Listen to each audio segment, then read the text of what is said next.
Continuando con nuestras clases teóricas, siempre orientadas al tema de atención, o en todo caso al área de atención primaria en salud, entramos no muy en profundidad, pero tampoco vemos las cosas de manera superficial, ¿no? Un término medio. Entonces, bueno, nos toca hablar ahora de los tumores benignos de ovario y intentaremos que a lo largo de esta clase además haremos un complemento con el cáncer de ovario. Comencemos pues. Cuando hablamos de tumores benignos de ovario, tenemos que diferenciarlos de estos que están acá, que son los quistes disfuncionales de ovario. Ya su nombre lo dice, ¿no? Son de hecho fisiológicos, pero algo pasa en esa función fisiológica para que muchas veces sean confundidos con tumores. Aquí el término es distinto. Entonces, propiamente los tumores benignos de ovario tenemos de tres tipos: los derivados del epitelio celómico, los derivados de las células germinales y los derivados del estroma ovárico. Estos no entran dentro de estos tres, pero es importante que los toquemos un poco porque generan confusión y muchas veces son confundidos con alguno de estos y no es el caso. Entonces, para eso lo mejor es pues empezar a hablar de ellos, ¿no? Los quistes funcionales de ovario. Tenemos de dos tipos. Tenemos por un lado los quistes foliculares y tenemos por otro lado los quistes de cuerpo lúteo. Foliculares, ya se imaginarán que tienen que ver con los folículos, por lo tanto, dentro de la parte fisiológica estaríamos hablando de la primera mitad del ciclo ovárico, que es la fase folicular. Ahí es donde va a haber una disfunción, una falla transitoria que va a dar lugar a la formación de estos. Y los quistes de cuerpo lúteo, que obviamente acá por el nombre cuerpo lúteo ya se imaginarán que la nuevamente disfunción se va a dar en esa segunda mitad del ciclo ovárico, que está comandada definitivamente por el cuerpo lúteo, ¿no?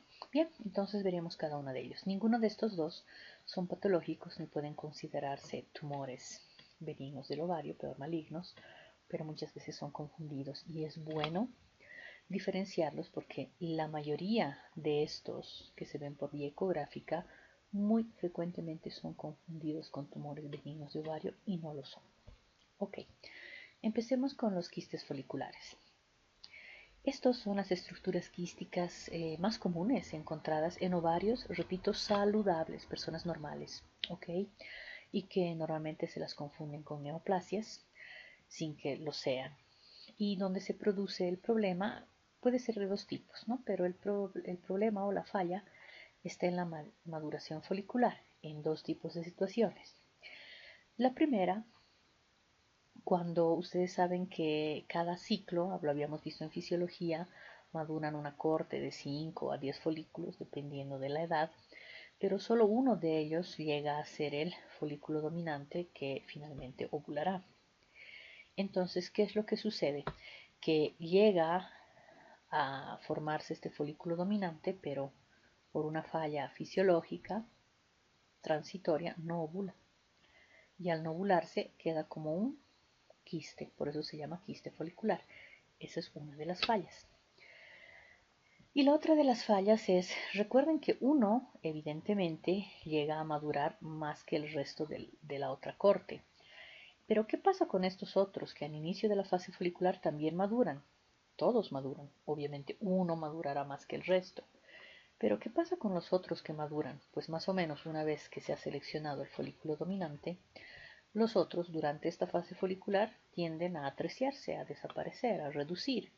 Pero en algunos casos la otra falla es que uno no reduce, no se atrecia y lo vamos a ver igual como una imagen que contiene líquido que viene a ser un quiste folicular.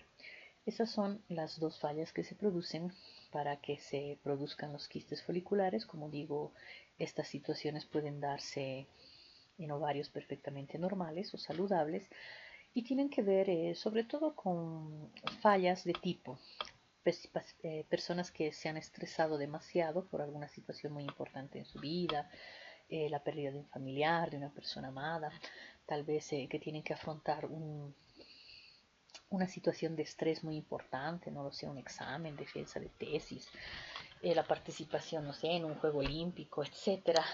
Y ustedes saben que el estrés produce anovulación, no ovulas. Entonces son ese tipo de situaciones que se dan eventualmente en cualquier ovario y cualquier persona saludable. Digo que es transitoria porque pueden ocurrir en cualquier momento de la vida y generalmente se resuelve de manera espontánea, es decir, en un periodo de 6 a 12 semanas, más o menos, que son 3 meses, esta imagen que seguramente por ecografía se verá como un redondito quístico de diferente tamaño, algunos pueden llegar a medir hasta 8 centímetros, pero normalmente están entre los 3 y 5, pues desaparece de manera espontánea.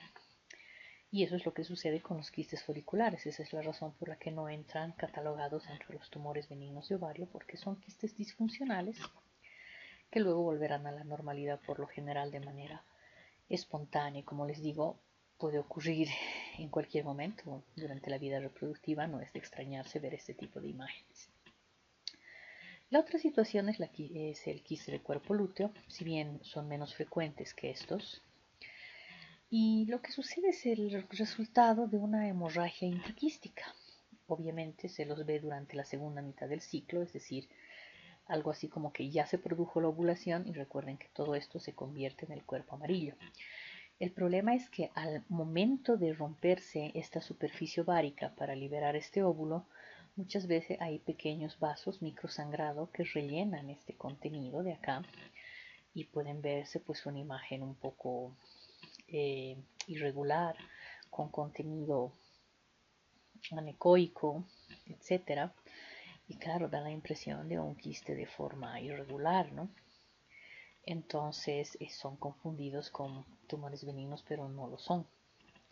Y demás, de la misma manera que los anteriores, suelen resolver de manera espontánea, pero existe un porcentaje muy reducido, menor al 3%, pero existe, en que esta hemorragia que se produce en esta superficie va goteando hacia el peritoneo, obviamente en escasa cantidad, pero ustedes saben que todo goteo al peritoneo produce irritación peritoneal, ¿no? Y muchas veces, bueno, puede ser confundida con una hemorragia intraperitoneal, inclusive han sido confundidos con embarazos ectópicos, ¿no? Que están goteando ahí gotitas al peritoneo y resulta que se trataba de un quiste de cuerpo lúteo.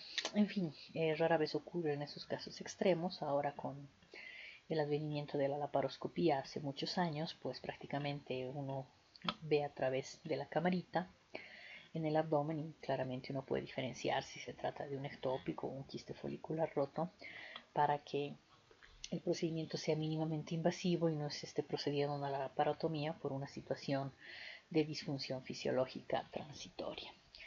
Entonces valía la pena discutir estos dos temas que, repito, no entran dentro de los tumores benignos de ovario, pero desafortunadamente son muchas veces confundidos. Entonces, cerrado este tema, podemos irnos ahora sí a entrar en el tema propiamente. Bueno, aquí tienen una imagen de cómo se vería. Este es un quiste folicular, ¿no? Lo vamos a ver en ecografía así, bastante regular, bien redondito, totalmente anecoico por dentro, porque claro, contiene líquido, ¿no? Y este más bien sería un quiste de cuerpo lúteo. Lo ven, está de color negro porque se ha roto en algún lugar, ha sangrado un poquito y esto es sangre, ¿no? Y muchas veces les digo, se confunde con un embarazo ectópico, pero como ven aquí la trompa está perfectamente y en el caso desafortunadamente de ese pobre ovario, pues inocentemente salió sin necesidad real de tener que salir. A Dios gracias a estas situaciones, les repito, con el advenimiento de la laparoscopía, pues ya no se cometen este tipo de conductas extremadamente invasivas, ¿no? Bien, entonces, sin más preámbulos, pasemos al tema, ahora sí. Ok, esta es la estructura de un ovario, todos conocemos esto, ¿no? Que tiene un epitelio que lo recubre, que lo conocemos como el epitelio celómico, ¿no? Que son células epiteliales del ovario, ¿no? Lo recubre totalmente. Eso está en color celeste. Luego tenemos acá, obviamente este es un folículo, todo esto es un folículo, y dentro de este folículo está nuestra célula germinativa, ¿no? El ovulito que contiene el material genético. Entonces, esta parte viene a ser, uy, no funciona esto, Ahora sí.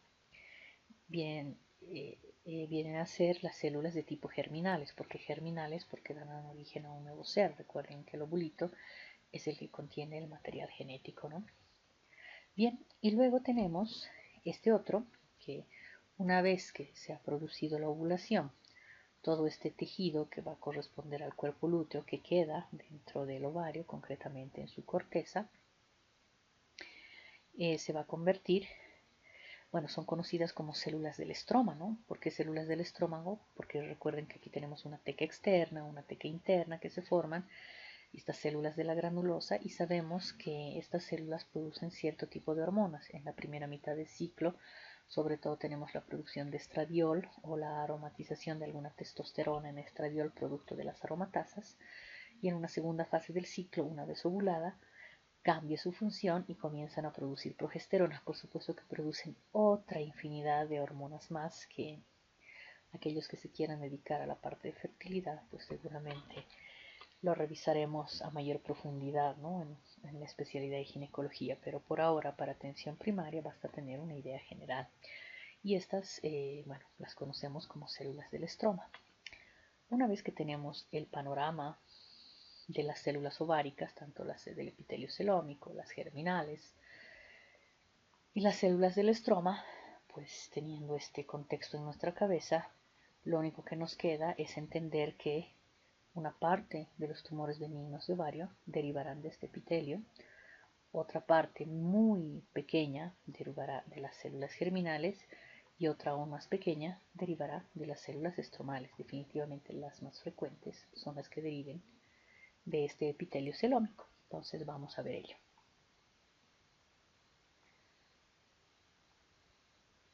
Ok, aquí tenemos los tumores derivados del epitelio celómico, por eso se les llama epiteliales, porque derivan del epitelio celómico. ¿Ok? Dentro de esto tenemos cuatro principales, que son por un lado los serosos, los mucinosos, los tumores endometrioides y el de Brenner.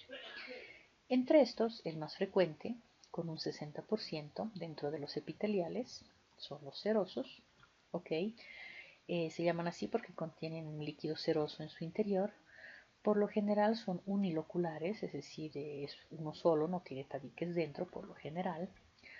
Algunas veces podemos encontrarlos de manera bilateral, tiene una cápsula muy delgadita, a veces pueden romperse durante la manipulación.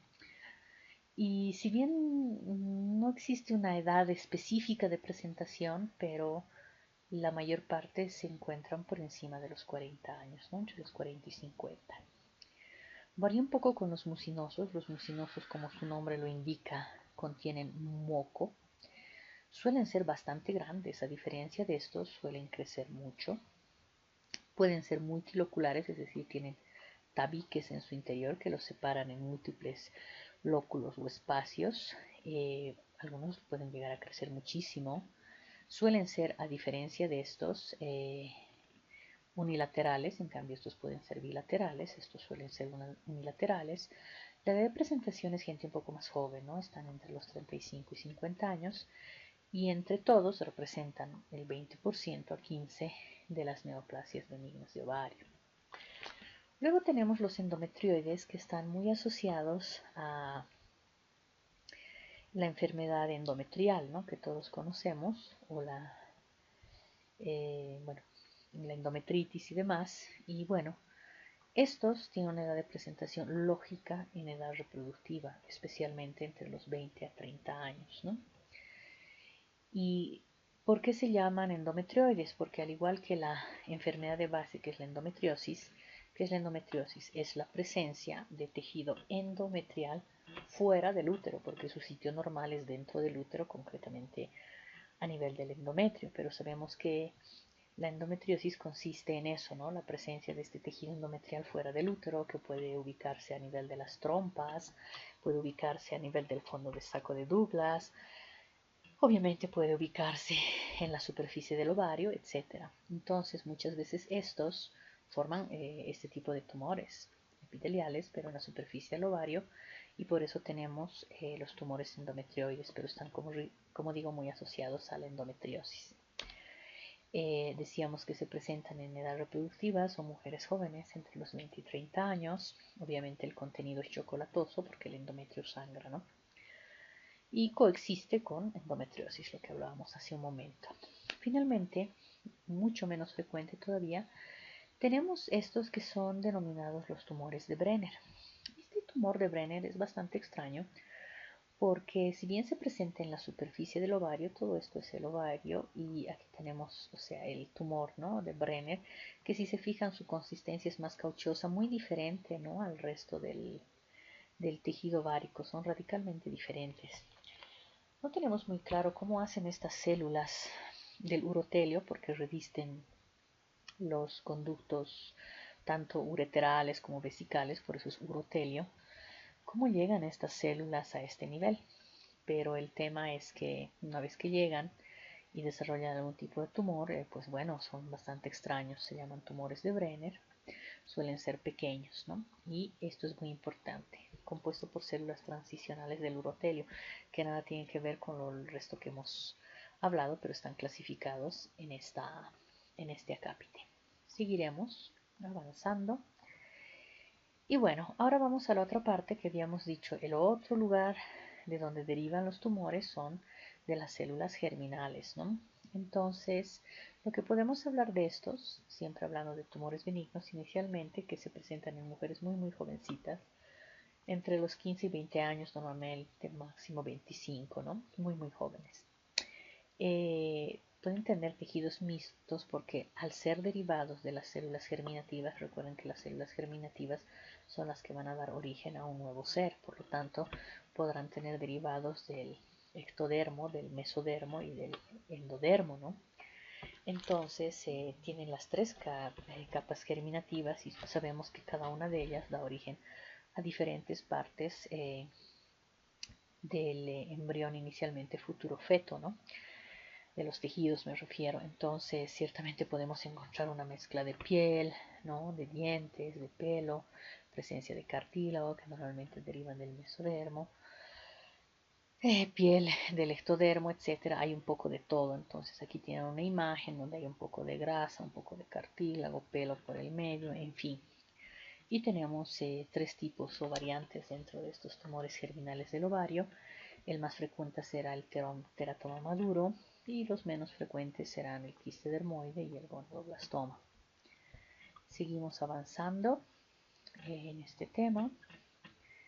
Aquí viene la siguiente, perfecto. Luego tenemos el otro grupito que habíamos dicho que esta vez son los derivados del estroma ovárico, donde se encuentran precisamente estas células, hemos dicho, de la granulosa, que van a constituir la teca externa, la teca interna, cuando se está formando el folículo dominante, y después vendrán a constituir el cuerpo lúteo, ¿no?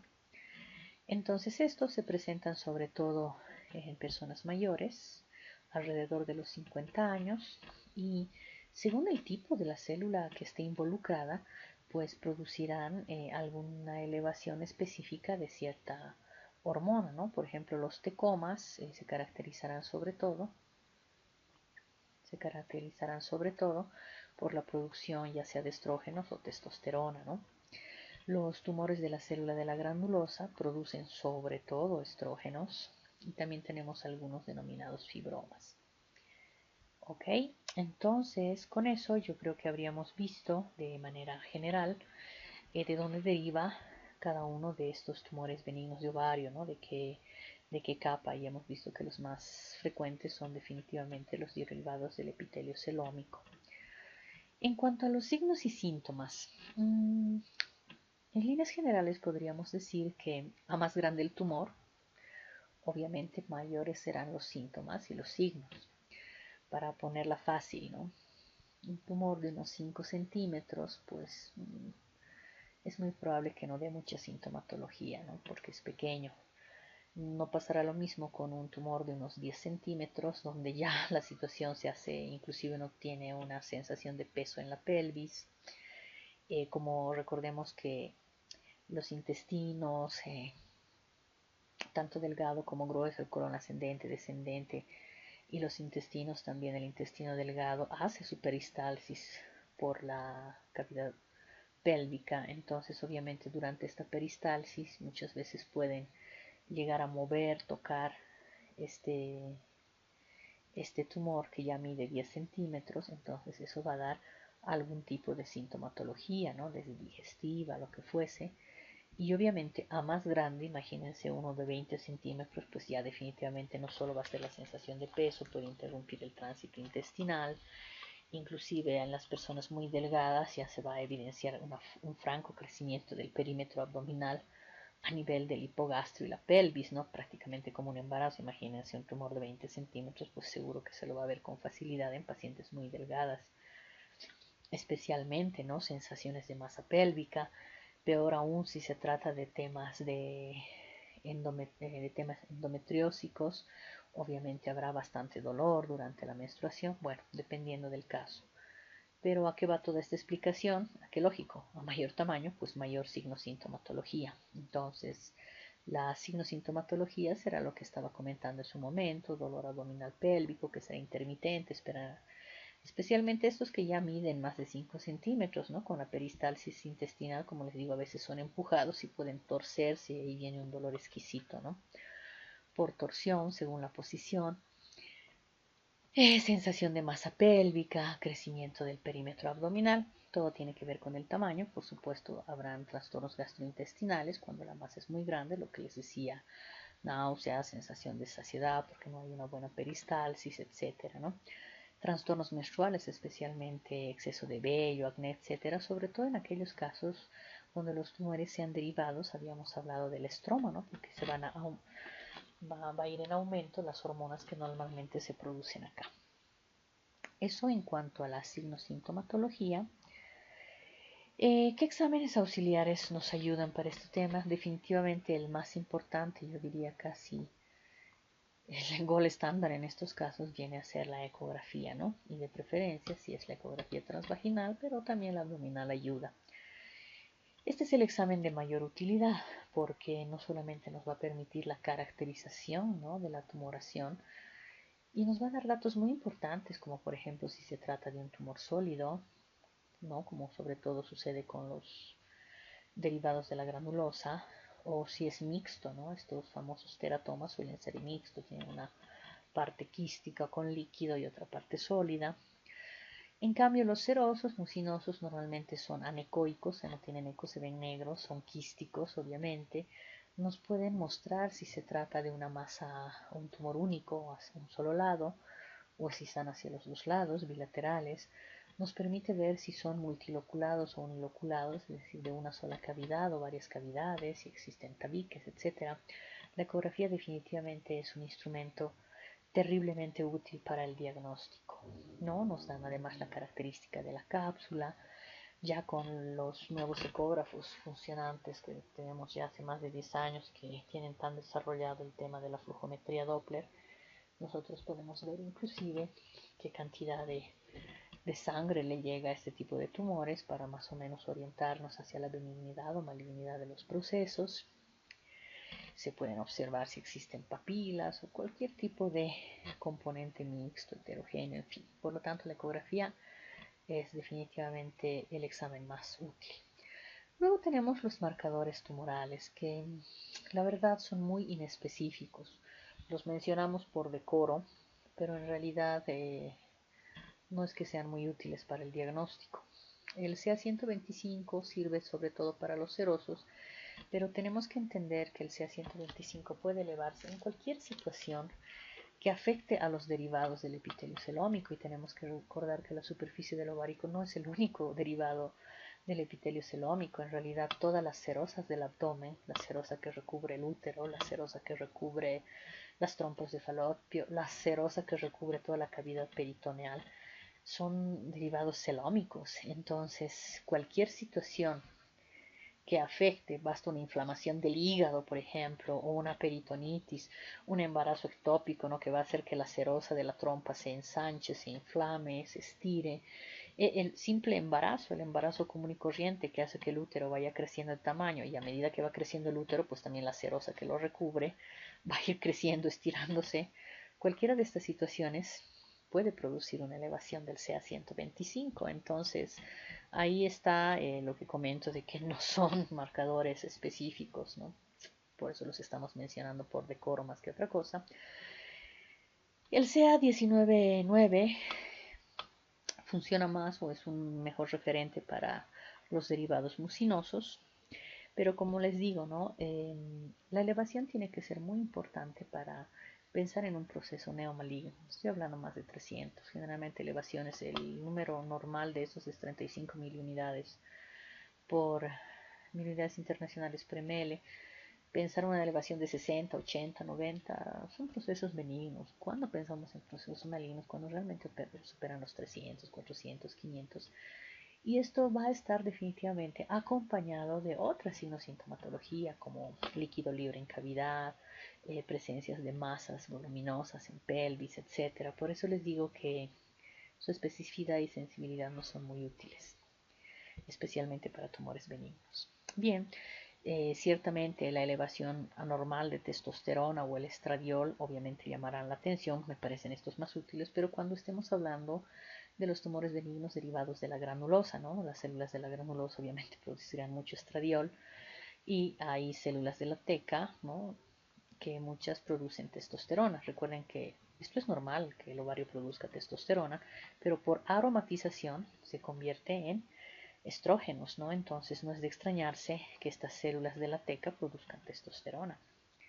Vale, eso es lo que podemos comentar acerca de los exámenes auxiliares. Valdría la pena mirar esta ecografía, porque les había dicho es pues uno de los exámenes que más nos interesa para este tema. Permítanme, me voy a poner un colorcito, acá no me gusta un amarillito, creo que va a ir bien. Bien, entonces acá les muestro. Este redondito de acá les hace ver que estamos frente a una ecografía transvaginal. Este es un transductor transvaginal. Y bueno, estamos enfocando en ambos lados los ovarios, pero en dos situaciones distintas. Si ustedes se fijan, podríamos llamarle tumor benigno de ovario, lo más probable, tiene un borde bastante regular. No se puede decir lo mismo de este tumor ovárico, que definitivamente tiene un borde irregular, ¿no? La primera cosa. Segundo, ustedes verán que este es totalmente anecoico. An significa sin ecos, ¿no? Los ecos se ven color blanco. Aquí no tienes ningún tabique, nada al centro. ¿Qué pasa acá? Aquí miren, tenemos un tabique, aquí tenemos otro tabique, por lo tanto aquí ya vemos algo que es multiloculado, ¿no? Muchos lóculos, aquí unilocular. La tercera cosa importante, nosotros en el interior de este tumor benigno, lo más probable, no vemos, como ven, ninguna masa aquí creciendo, ninguna digitación, ninguna cosa extraña, no hay nada de eso, lo cual le da una tercera característica de benignidad. No podemos decir lo mismo de esto, que si ustedes se fijan, aquí tenemos un crecimiento sólido, en todo este líquido hay un crecimiento sólido. Toda esta parte representa otro crecimiento sólido acá. Podríamos decir que es mixto, ¿no? Tenemos partes líquidas, partes sólidas. Y finalmente acá la función Doppler pues es negativa. Como ven, no tenemos gran que de flujometría a este nivel, es decir, no le llega mucha sangrecita. En cambio acá la actividad del flujómetro Doppler, o sea, nos muestra que es un tumor que está bastante vascularizado. Ahí la utilidad de la ecografía. Esto es un tumor benigno, es un seroso, esto es un cáncer. Entonces, vean cuán útil nos es la ecografía para ya ir planteando diagnósticos probables. Obviamente el diagnóstico definitivo siempre será histopatológico, pero ya con esto tú tienes una idea, al menos general, de qué es lo que puede estar pasando. Vale, entonces, bueno, yo voy borrando estos mis dibujitos. Se nota que nos gusta dibujar, pero bueno, entonces vamos borrando estos dibujitos. Ya está. Ok, sigamos avanzando. Era importante revisar ese tema ecográfico para mostrarles la utilidad de la ecografía. Y finalmente, ya para cerrar el tema de tumores benignos de ovario, la generalidad, ¿cuál es el tratamiento? Pues obviamente dependerá mucho del tamaño, de la edad de la paciente y ciertamente de los deseos de fertilidad de las mismas, ¿no? Cuando estemos hablando de pacientes en edad fértil, no aplica quitarles los ovarios porque prácticamente la dejas estéril, ¿no? Sin contar los efectos colaterales de la ausencia de estrógenos y progesterona a lo largo de su vida. Entonces, en las mujeres en edad fértil, la idea, cuando estos superen los 5 centímetros, estén muy molestos y demás, será la excisión tumoral y no así la del ovario. Cambia la figura cuando estamos hablando de pacientes menopáusicas. Considerando que las pacientes están perimenopáusicas o menopáusicas, ya prácticamente la funcionalidad del ovario es casi nula. En estos casos ya no plantearemos una exéresis de la lesión tumoral, sino del ovario en general, porque pues prácticamente nos sirve hasta de profilaxis para evitar cualquier problema en el futuro a ese nivel, ¿no? Entonces aquí estamos hablando de la exéresis del ovario, incluyendo el tumor, ¿no? Y muchas veces se va acompañado inclusive de histerectomía, ¿no? Siempre con medidas más preventivas que otra cosa para evitar la necesidad de posteriores cirugías de origen ginecológico. Y en lo que se refiere a los tumores o quistes dermoides que se presentan en chicas muy jovencitas, lo adecuado ciertamente será la preservación de la fertilidad, lo mismo que hablábamos acá, obviamente teniendo en cuenta que muchas veces, especialmente estos tumores derivados de las células germinales, pueden dar recidivas.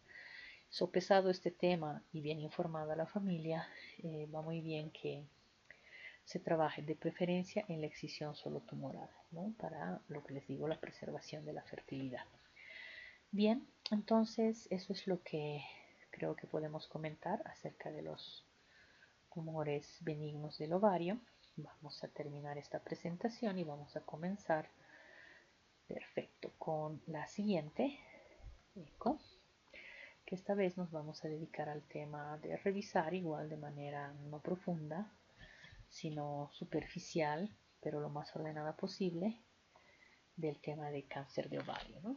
Entonces, ¿qué podemos hablar de cáncer de ovario? En realidad, el origen de los tumores del cáncer, que esta vez ya hablamos de cáncer de ovario, son exactamente iguales a los tumores benignos. Para empezar, en cuanto a la epidemiología, el comportamiento de la enfermedad en la población ciertamente varía de los lugares a lugares, ¿no? No es lo mismo los países muy desarrollados, donde sus incidencias de cáncer de ovario son realmente elevadas. No pasa lo mismo en los países en vías de desarrollo. Nuestra incidencia de cáncer de ovario es relativamente baja en comparación a mama y cervix, pero lo que hablábamos el otro día, cuando hablábamos de factores de riesgo para cáncer de mama, va subiendo esta incidencia precisamente por todos los hábitos de vida no saludable que se llevan, las transformaciones de las condiciones sociales, económicas de los pueblos, que hacen que en este momento las mujeres hayan cambiado radicalmente su estilo de vida y poco a poco cada vez uno tenga menos hijos, se dedique más a estudiar, a trabajar, a tener estabilidad económica, etcétera. Y bueno, pues esto retrasa, como en algún momento les he dicho, el tema de fecundidad y tiene sus efectos como cualquier otra situación. Y a eso se suma también el cambio profundo que hemos tenido en la alimentación y el origen de nuestros alimentos, que mucho de lo que consumimos desafortunadamente es transgénico. Seguramente es mucho más en los países en desarrollo, mejor dicho desarrollados, pero no quiere decir que eso no nos esté afectando a nosotros, y por eso es que todas estas leyes que quieren comenzar a producir todo tipo de transgénicos es una situación que nos va a llevar a una hecatombe en cuanto a cáncer. Ya estamos mal y podríamos terminar peor. Bien, dejando el llanto de lado, bueno, es la quinta causa de muerte por CA, por cáncer. Se presenta sobre todo en mujeres mayores de 50 años. No tenemos una causa específica. Podríamos decir que es multifactorial, muy parecido a los factores de riesgo de cáncer mamario, pero tiene que ver mucho con los estilos de vida no saludable que en su momento estábamos comentando. Y el gran problema que tenemos con cáncer de ovario es su muy alta mortalidad. Y la muy alta mortalidad, es decir, generalmente las pacientes que debutan con cáncer de ovario debutan en estadios avanzados. Estamos hablando de estadios 3 y 4. Rara vez las vamos a ver en estadio 1. Esto tiene una explicación. Y es que es muy difícil poder detectarlas en etapas iniciales porque la sintomatología de las etapas 1 y 2 es casi ausente. En cambio las 3 y 4 obviamente tocan trompeta. Entonces ahí está uno de los grandes problemas con cáncer de ovario, que inclusive los países industrializados no han podido superar, porque a diferencia de, por ejemplo, cáncer de cervix, que tenemos una prueba de tamizaje, que es el bendito citológico o Papa Nicolau, asociado mucho más ahora con las pruebas de PCR e hibridización para poder detectar los tipos de virus oncogénicos, pues prácticamente desde el momento que se detectan las lesiones hasta el momento que propiamente se convierten en un cáncer, nos da una ventana muy amplia para la detección en cáncer de cervix, con el advenimiento de un buen uso de la mamografía como prueba de tamizaje, acompañado de otras pruebas como la ecografía. Es igual, nos abren ventanas en estos dos cánceres para poder detectar estas dos patologías a nivel en etapas iniciales. No pasa lo mismo con el cáncer de ovario. El cáncer de ovario es un dolor de cabeza en los países industrializados y por supuesto nosotros ni qué decir cuando se presenta. Los vemos siempre en estadio avanzado y como les decía, tienen muy mal pronóstico y tienen una muy baja sobrevida. Eso en cuanto a epidemiología, que les puedo ir comentando. Los factores de riesgo son muy parecidos a los del cáncer mamario, la edad, ¿no? Pacientes mayores a 50 años. Juega aquí mucho la obesidad porque el índice de masa corporal mayor a 30, ciertamente existe un aumento, ¿no?, de la circulación aparentemente de estrógenos, exoestrógenos que llamaríamos, ya que no están producidos propiamente a nivel del ovario, sino también se producen a nivel de la grasita. La nuliparidad, el no haber tenido hijos, aumenta el riesgo. También los temas como síndrome de ovario poliquístico, el uso de medicamentos para inducir la ovulación, como el citrato de clomifeno. Más aún se han estado haciendo este tipo de tratamientos que tienen que ver mucho con la fertilización in vitro por más de un año o en repetidas ocasiones. El uso de terapia de reemplazo hormonal en menopausia, sobre todo cuando es a base solamente de estrógenos, ¿no?, por más de 5 años, pero tiene que hacer este uso. Obviamente la herencia y la familia cuentan mucho, las mutaciones de los genes que habíamos visto el otro día, los BRCA1, BRCA2, el síndrome de Lynch, etc. Alimentación predominante de grasa animal por el tema que hemos hablado de las carnes elaboradas, transgénicos, etc., ¿no? Tabaco, alcohol. Entonces se juntan muchas cosas para que se gatille uno de estos problemas, pero estas cosas en estos tiempos pues se juntan muy fácilmente. En cuanto a los orígenes, son exactamente los mismos que los que habíamos visto para patología benigna, con la diferencia de que esta será su versión maligna, ¿no?, su versión oncológica, su versión agresiva, su versión cáncer. Pues los orígenes son las mismas. La mayoría derivará, por supuesto, del epitelio celómico, ¿no?, la capita que recubre el ovario. Otro tanto derivará de las células germinales y muy raras. Estas dos últimas son realmente extrañas, pero bueno, existen. Derivarán de las células del estroma. Prácticamente en eso no, en cuanto a sus orígenes, no varía tanto. Hablemos del primer grupo, que son los tumores epiteliales, ¿no? Se originan de las células que cubren la superficie externa, hemos dicho del ovario. Luego tendremos células germinales y las células estromales, ¿no? Las germinales se originan de las células que producen los óvulos y las estromales de todo ese tejido estructural que sostiene el ovario y ciertamente producen las hormonas, especialmente estrógenos, progesterona y derivados de ese tipo de células. Aquí tenemos un cuadrito que nos resume prácticamente todo el tema de cáncer de ovario. Como ven aquí, las epiteliales del epitelio celómico, veamos el porcentaje, 90% son derivados de estas. Y tal vez esta es la parte que en lo personal creo que es la más interesante para atención primaria en salud. Me guardaré estas germinales y los derivados de los cordones sexuales, ciertamente para los que quieran realizar la especialidad en el área ginecológica. Entonces, como conocimiento general, nos interesa saber que la mayoría de estos cánceres derivarán del epitelio celómico en un 90%.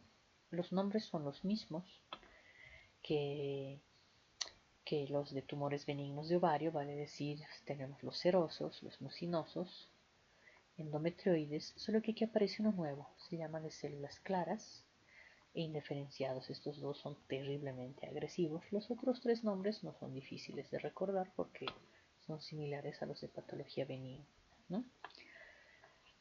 Solo que llevarán el prefijo de carcinoma. Esa es la única diferencia, ¿no? Carcinoma seroso de ovario, carcinoma mucinoso de ovario, carcinoma endometrioide. Esa es la única diferencia, pero bueno, obviamente y la agresividad, pero fuera de ello los nombres más o menos se van pareciendo. Solamente para darnos un ojito a los germinales y a los de los derivados de los cordones sexuales o estromales, igual es su versión maligna, ¿no? Aquí será, en patología benigna era teratoma maduro, aquí será un teratoma maduro, aquí tendremos el disgerminoma y tumores del seno endodérmico. Y en lo que se refiere a los derivados estromales, tenemos aquí tumores de la célula de la granulosa, muy parecidos a los anteriores. Tenemos los fibromas, los tumores de la célula de Sertolio Leydig, que ya reciben el nombre de andro, porque obviamente estas células, recuerden que están también en el testículo, por eso se llaman androblastomas. Y los ginandroblastomas, que son un mixto.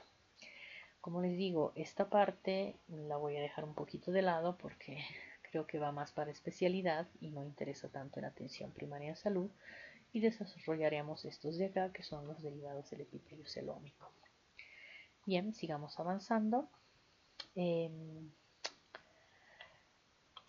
Sabemos que entre estos, igual que en benignas, el más frecuente es el de tipo seroso. El gran problema, y les había dicho el reto al mismo tiempo, es que no tienen signos y síntomas precoces y tampoco tiene un método de screening, lo que también había hablado hace un momento, ¿no?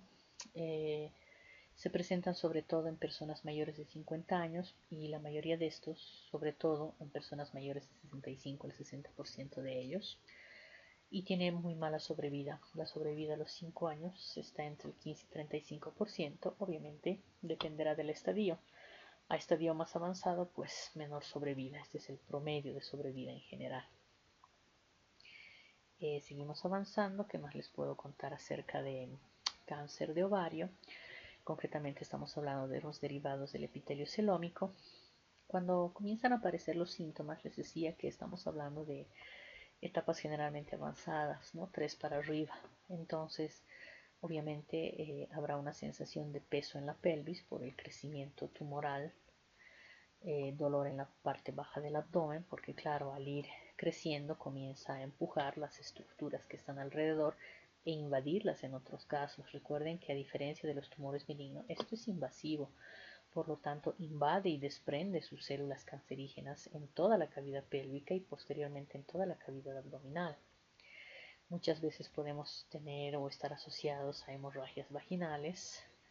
Hay un aumento o pérdida de peso en algunos casos, periodos menstruales anormales, muchas veces dolor de espalda sin ningún tipo de explicación que va empeorando con el tiempo, y síntomas gastrointestinales como gases, meteorismo, ¿no? Náusea, vómito, pérdida del apetito, que tiene que ver con la diseminación por lo general de estas células neoplásicas a nivel de todo el abdomen, a nivel del mesenterio, a nivel del epiplon, y esto hace que se formen verdaderos tumores a nivel de estos del epiplon y demás, y dificultan una digestión adecuada y una peristalsis adecuada tanto del delgado como del grueso. Entonces obviamente los trastornos gastrointestinales son severos y se presentan sobre todo, como les decía, en estadios 3 y 4. Bien, eso en cuanto a la sintomatología.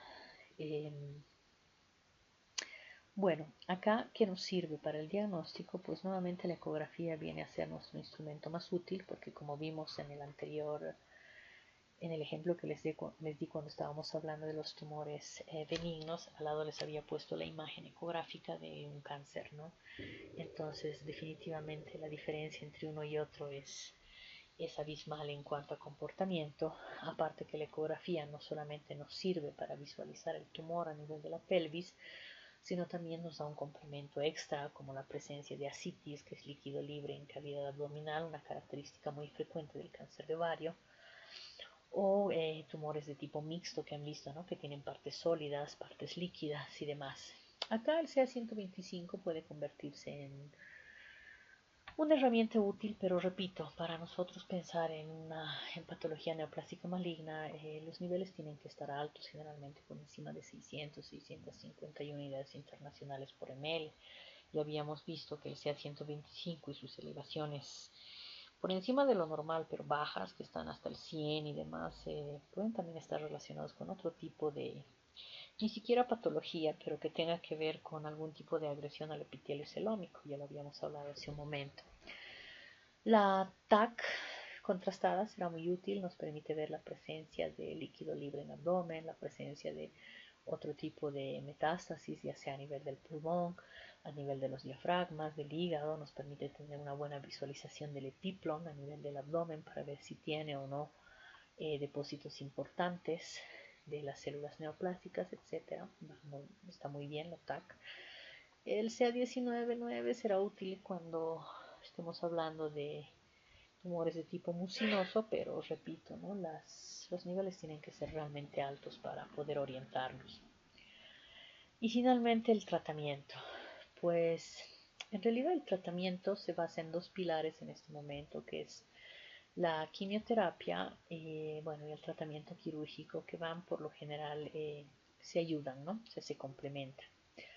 Los estadios 1 y 2, sobre todo, tendrá una fuerte influencia la parte quirúrgica, siempre y cuando ésta pueda lograr una citorreducción adecuada, citocélulas, reducción de las células tumorales.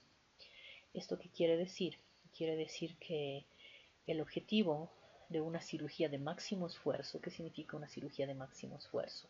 Que si tú vas a abrir esta panza, asegúrate de que puedas sacar todo. Sacar en este momento tumores, o sea, una parte de toda la cantidad o la carga tumoral que tiene ese abdomen y dejar un tanto adentro prácticamente no tiene utilidad. El tema es muy complejo, no voy a entrar en detalles, solamente diré que los estadios 1, sobre todo la citorreducción, la cirugía con el objetivo de sacar la mayor cantidad de tumor, si es posible todo, va acompañada a quimioterapia, sea esta intraperitoneal, que es lo ideal, o modo contrario endovenosa. Aún así, cumpliendo con todas las expectativas, la sobrevida en este grupo para el estadio 1 es de 72% si todo sale perfecto, y 46% para los estadios 2. Es muy poco, ¿no? Si se dan cuenta, 46% a 5 años es, pues, o sea, más de la mitad a 5 años no va a llegar, en palabras simples. Entonces, no es que vaya muy bien, y ojo que muy pocos estadios se diagnostican en 1 y 2. Por si acaso les voy a dejar la estadificación de cáncer de ovario como documento adjunto, ¿no? ¿Qué pasa con los estadios 3 y 4, que es donde normalmente debutan las pacientes? Acá prácticamente la cirugía deja de ser muy útil porque en realidad es muy difícil lograr una citorreducción completa en estos estadios, es decir, la carga tumoral es demasiado grande, demasiado pesada, se requiere no solamente un equipo quirúrgico muy entrenado en el tema, porque a veces es necesario realizar lo que les decía, cirugía de máximo esfuerzo, que de repente hay que estar haciendo un stripping diafragmático, que es sacar prácticamente toda la cobertura del diafragma. Muchas veces requieren la exéresis de pedazos de hígado cuando tenemos en la superficie la presencia tumoral. La exéresis del epiplon tiene que ser completa, muchas veces hay mucha adherencia y demás. Y todas estas cirugías de máximo esfuerzo requieren de equipos multidisciplinarios quirúrgicos muy bien entrenados.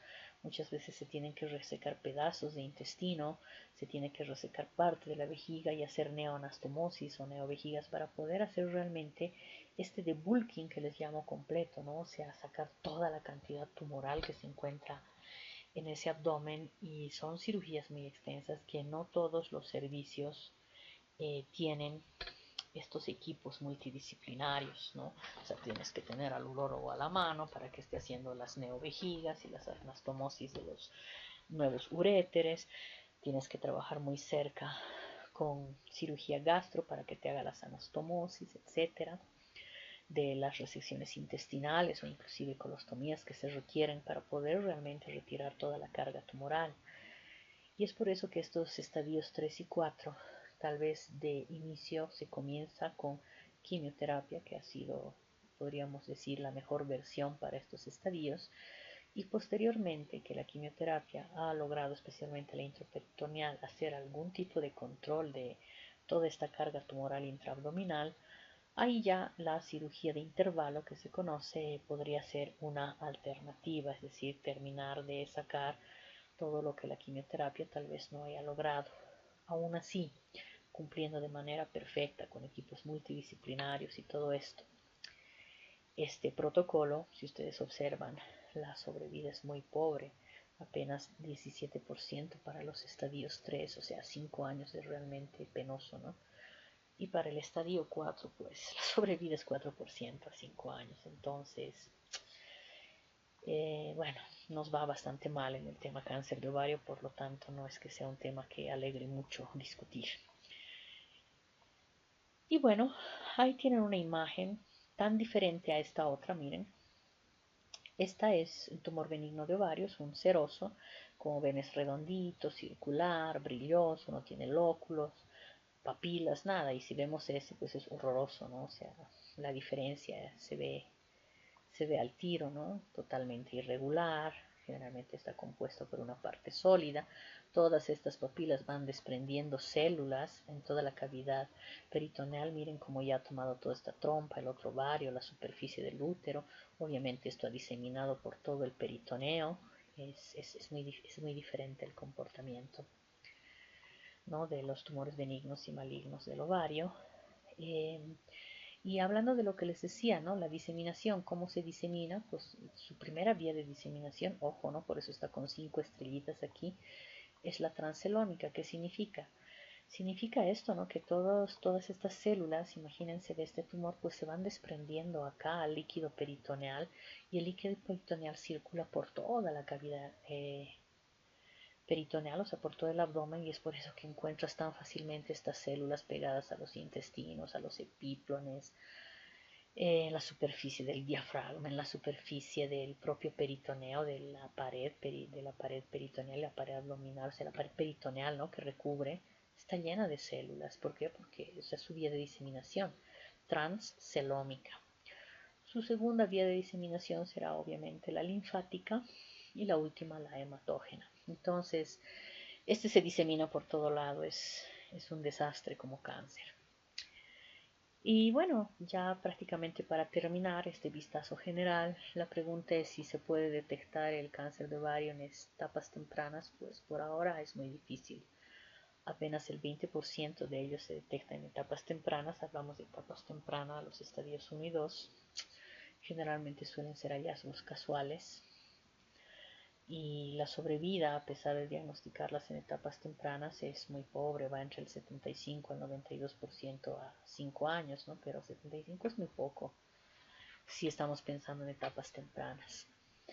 ¿Cuáles serían las recomendaciones o los tips para tratar de diagnosticar tempranamente? Y lo ideal siempre es prevenir, ¿no? Evitar que suceda la enfermedad. Esa es la medicina del siglo milenio, evitar. O en otras palabras, que los pacientes estén sanos. Pues lo primero es identificar factores de riesgo. Todas las pacientes que tienen factores de riesgo es mejor andarlas vigilando. Con una ecografía transvaginal han visto cuán útil puede ser la ecografía transvaginal, asociada al Doppler Color y obviamente mediciones del CA125. Esto quizás podrían darnos algún tipo de ayuda para tal vez poder diagnosticar lesiones sospechosas que estén entre el estadio 1 y 2 más allá tempranamente, pero definitivamente lo ideal será disminuir los factores de riesgo. ¿Y eso en qué consiste? Y esto es la recomendación para todos nosotros, ¿no? Para cada uno de nosotros, y es tener una alimentación saludable, evitar el consumo de transgénicos, cuidar mucho el tema del peso, hacer ejercicio, en fin, todo lo que creo que hasta la fecha y hasta quinto año no los hemos venido repitiendo desde que hemos entrado a la carrera, un tema tan difícil de realizar, creo, para todos, porque esta vida nos ha llevado, yo creo que a todos, a perder el norte muchas veces y tener vidas demasiado desenfrenadas, demasiado complejas, demasiado materialistas, etcétera, y eso está definitivamente arruinando a la humanidad y acabando con todos nosotros, ¿no? Aquí tienen una imagen ecográfica que es muy similar a la que les había mostrado hace un ratito. Mejor poner el lapicito. Entonces miren, prácticamente tenemos todo este que es el tumor, o no sé qué he hecho. Ah, razón, me he equivocado. Ok, tenemos todo este tumor que, como ven, tiene una parte sólida, ¿no?, que la tenemos acá. Aquí también otra papila que cuelga, perdón, el dibujo no está muy bien. Tiene una parte líquida que viene a hacer todo esto. Miren la cantidad de flujo, ¿no?, o sea, de sangre que le llega a este tumor. Es que esto está creciendo rápido. Es totalmente irregular en cuanto a su forma. Y bueno, en esta no se ven tabiques, pero ya más o menos solo de verla te da una idea de que estás frente a una situación ciertamente no muy convencional y más tirando a una neoplasia maligna que otra cosa. Bien, entonces yo creo que la paramos ahí porque, como les había dicho, por ahora no tenemos mucho interés en trabajar en estos otros tipos de neoplasia maligna, como son los derivados de las células germinales y las del estroma, porque creo que eso habrá que discutir ya con aquellos que quieran llevar la especialidad. Creo que por ahora y para atención primaria en salud, pues la dosis es suficiente. Sin más, yo aprovecho para saludarles y, por favor, les recomiendo que, aparte de todo lo que hemos revisado, les voy a dejar, eso sí, la estadificación del cáncer de ovario. Entonces, para las preguntas del examen parcial, recuerden que nosotros elaboramos un pool de preguntas y, bueno, de ahí se sortea y entran al sorteo, ¿no? Entonces no hay que extrañarse que les ponga un casito clínico. No pretendo que aprendan de memoria la estadificación, creo que eso no aplica, sino que se la impriman y la tengan ahí al lado de su computadora o de su celular, modo tal que cuando tengan el ejemplo ahí, pues solamente hay que ver, según las características que te dan, a qué tipo de estadiación pertenece, ¿no? Ok, eso es lo que, bueno, puedo informarles por ahora y, bueno, que tengan un buen resto de día, lo que queda. Cerramos transmisión.